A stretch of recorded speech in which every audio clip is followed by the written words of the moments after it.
Prince Joachim of Prussia was a member of the House of Hohenzollern. He was the second eldest son of Prince Albert of Prussia and his wife Princess Marie of Saxe-Altenburg. He is notable for composing music, in particular military waltzes.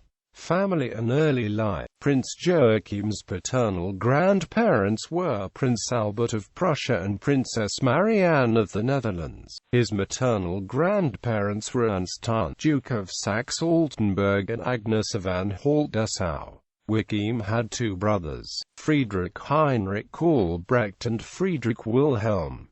In 1885, Joachim's father Prince Albert was chosen as regent for the Duchy of Brunswick. Like all male Hohenzollerns, Joachim and his brothers entered the army and became officers. Music always appealed to him, however, and he soon made a name for himself composing. In 1898 he presented a military waltz he wrote to a family gathering at the Neues Palais in Potsdam. An orchestra played it while Emperor Wilhelm conducted it with his baton. In 1905 he wrote the libretto and pantomime for The Apple of Paris, which was well received in Berlin. He also composed ballets and symphonies, and wrote a volume of poetry and painted. During World War I, Joachim served with distinction until he received a war wound. This wound effectively ended his military career and allowed him to completely focus on his music. Marriages.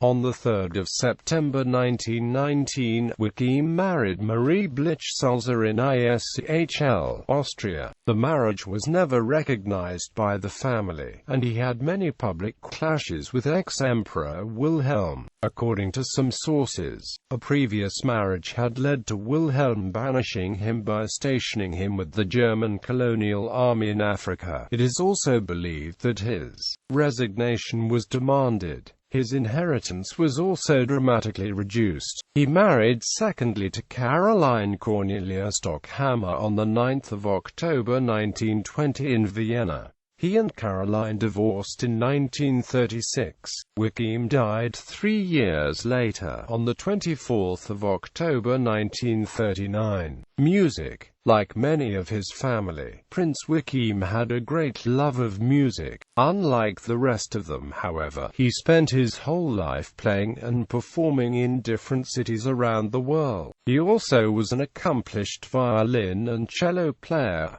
He described himself as old-fashioned, especially in relation to music. He stated in 1927 that he was old-fashioned because "I'm a thoroughly healthy individual. Much modern music is unnatural and discordant because composers and audiences have jaded nerves which need stirring up. I want in my hearers to leave my concerts with the feeling that I have furnished them with the aesthetic delight and instilled harmony and beauty into the souls."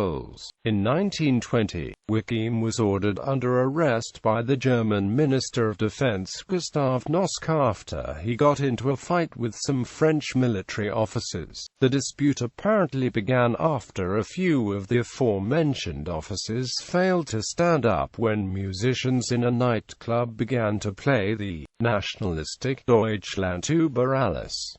The fight soon escalated, so that many bystanders joined in to defend both sides. Although he later denied his actions, enough scorn emerged against him among most of Europe's newspapers to merit the event's impact on his reputation. In 1926, Joachim accepted an invitation to present his compositions in a series of concerts in leading American cities. He received this invite after playing in a number of welfare concerts in Berlin, and conducting his own works throughout the previous summer in central Germany. One such concert was planned for Newark, in which Joachim would be conducting an orchestra to music written by himself. All of these concerts would have been done for various charitable organizations. After his arrival in the United States, however, it soon emerged that he would do no performing while in the country. Ancestry.